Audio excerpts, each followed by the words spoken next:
What's up, my friends? Welcome back to Pantry Preparedness. Today we are going to show you our 20-acre slice of heaven. The purpose of this video is essentially to highlight Rule 6 and talk about Rule 6. Rule 6, use your preps. Use your preps. The whole point of this is to let your preparedness stuff enrich your life. It doesn't do you any good to buy a bunch of food storage and then let it sit until it expires. Yeah, right? It's a no value at that point. Right. If you buy food in bulk, we can save money over normal grocery store prices.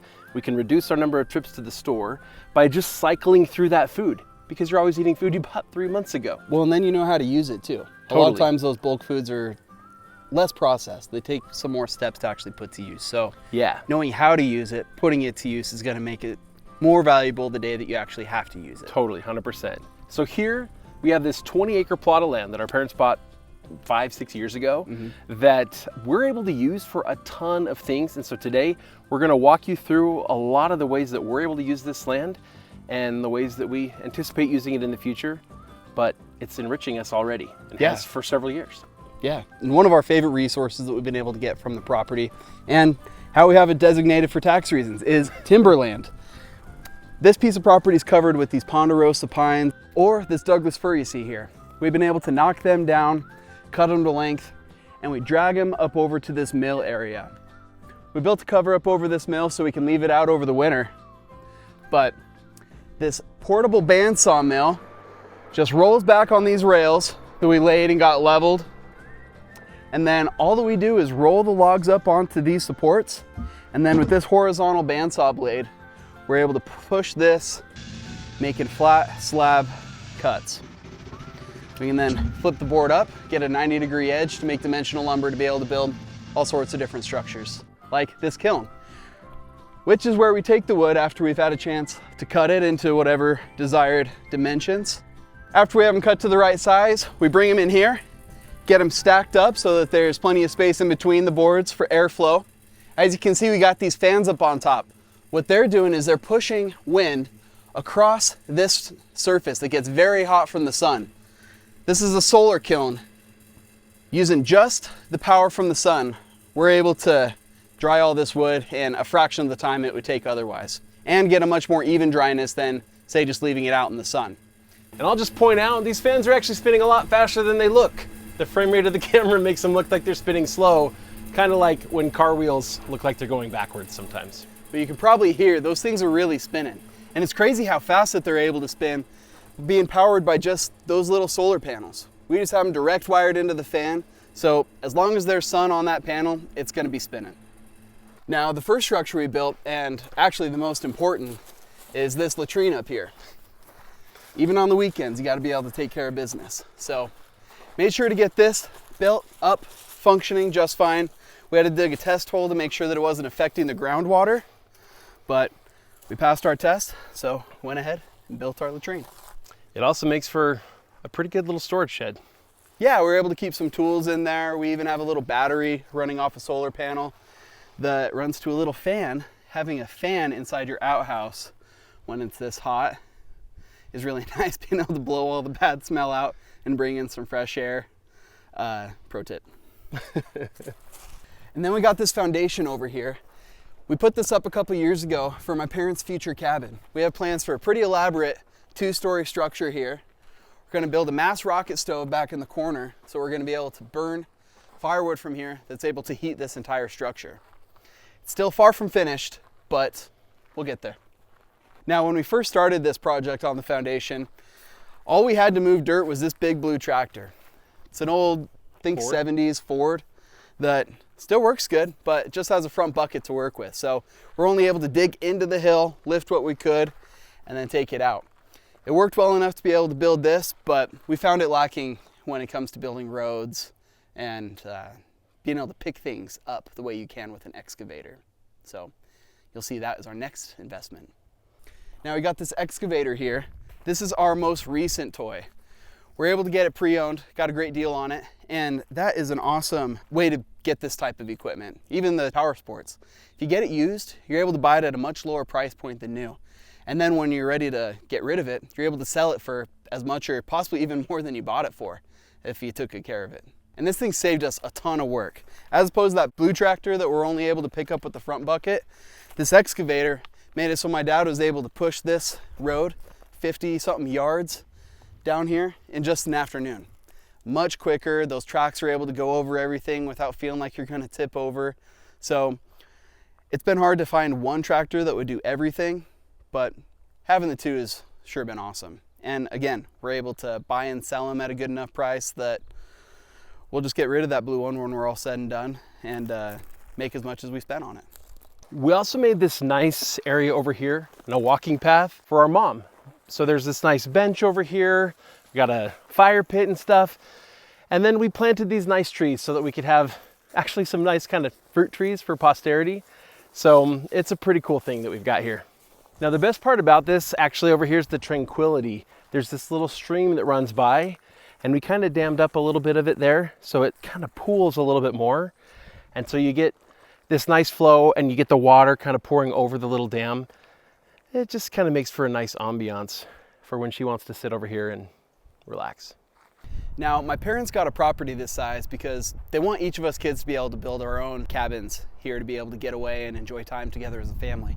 So I've got some pretty big plans for the area that I'd like to build in, just right down this hill. There's these two trees right down here that I have trimmed up quite a ways because I intend to build a treehouse. One that has full utilities, got water, bathroom, we'll have gas, heat, everything we need. We'll have a picturesque view to the south and to the north out of the gable ends, and it's gonna be incredible. So to make this treehouse possible, there's quite a few steps before I'm able to throw a structure up there. First, I had to build a road up here, which took a number of years' work, and just using that old blue tractor went pretty slowly. But in that process, got the road up here. Then I had to start clearing out all the trees, all the low-hanging branches, and the trees that were too close together, which leaves me with a ton of debris. To get rid of that debris, I build fire pits that I'm able to burn out whatever extra pine needles, little branches, things like that. And I've slowly been clearing out this valley down below where the treehouse is gonna be because I have young kids. I'd like for them to be able to play around in this lower valley without losing sight of them and without them having to hike through bushes. So this is all gonna be cleared out. We'll try to create a healthy environment, have the trees spaced out enough that they can grow big and mature. In fact, here's one I've taken out already. It was a bit of a monster. I counted the rings and I believe this one was about 80 years old. And it's taken me a couple years to deal with all of the debris that came from it. In fact, the top of the tree is still here, but the length of logs I was able to drag down to the mill into dimensional lumber that we're able to use for some of these other projects. Now, in order to clear out this lower valley, I made a bit of a road going down here. And by making a road, I pretty much just barreled through the bushes with my 4Runner. And eventually kind of made these tire treads. Luckily, I got good tires and 4-wheel drive, so I'm able to get back out. But this is a little camp that I set up because I was spending so much time down here cleaning up.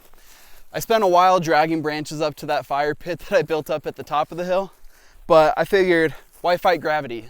Let's take all that debris downhill, build a fire pit down here that I can enjoy, and even build myself a little structure so I can have some shade and cover. Now, I built this out of excess lumber that we got from the mill, something we call skins, the outer edges of the logs. They're not very strong, so I don't want to use them for anything structural. But see, I got a whole pile of them over here, these rounded ends. And you see these slab-like materials, something you might recognize. Those shelves that we have in the Pantry Preparedness studio are actually from the property. Those are pieces of ponderosa pine that we cut into nice slabs. I let them dry, we burned them, we stained them, we inlaid these cool little lights, and makes for a nice piece of finished furniture. But really, it came from something as raw as these pieces right here. Now this is my little shelter. I even put these little lights up. This little solar set I got at Costco for 30 bucks. Makes for remote controlled lights. I can turn on and off my lights in the middle of the night. And I've been slowly adding to this roof as I get more skins. But I actually built this structure 3 years ago.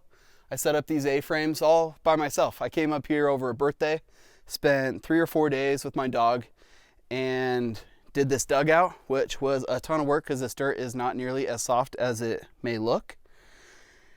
And then spent a day or two getting these supports up so that I can now have a roof overhead. In fact, while I was working on this project, I realized that I needed to be able to get up a little bit higher than I could. I'm a little vertically challenged. So to help my challenge, I built this little A-frame ladder. I'd seen something real similar to this on a loan. Wanted to try it out myself, and it works like a charm. Only gets me up an additional 4 feet or so, but better than nothing. All right, those are the structures we have so far, but we got plans for many more. Each of us are gonna have our own cabins for our families to be able to enjoy, and you can only imagine how much fun it's gonna be spending time as a family once we have that. For preparedness and self-reliance, this place has a lot of value, a lot of purposes. Obviously, it's a great bug out location if we need to get out of the city.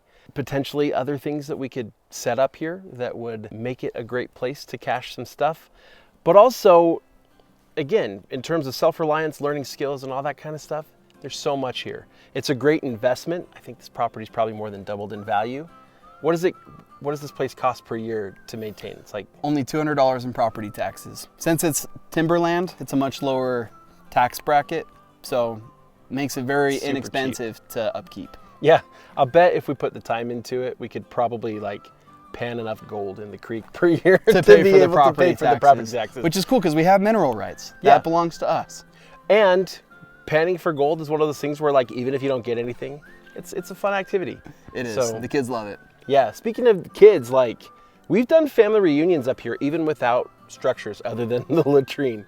And that's allowed us to be able to get away and have a place where we could go and be all together where we know like we're not going to be disturbed by a bunch of other campers. It's fun to practice roughing it too. We have this big family tent that we have set up. You're living on dirt floor, but you have a roof overhead and a place to sleep at night. But you're able to show your kids just how little you can get by with. You don't really need all the creature comforts that we've gotten used to these days. And it's awesome because we can show our own kids, Jake's kids, my kids, we can show them the kind of work, first of all, to be able to do work and do hard things. But second of all, help them understand this principle that like, when you're doing something that you enjoy, something that has meaning and purpose to you, it's no longer work, it's play. It's play. I come up here with the shovel and all that, but it is a blast. I mean, I get a good sweat on, I get a good workout, but it's a great time. It's what I do with my weekends.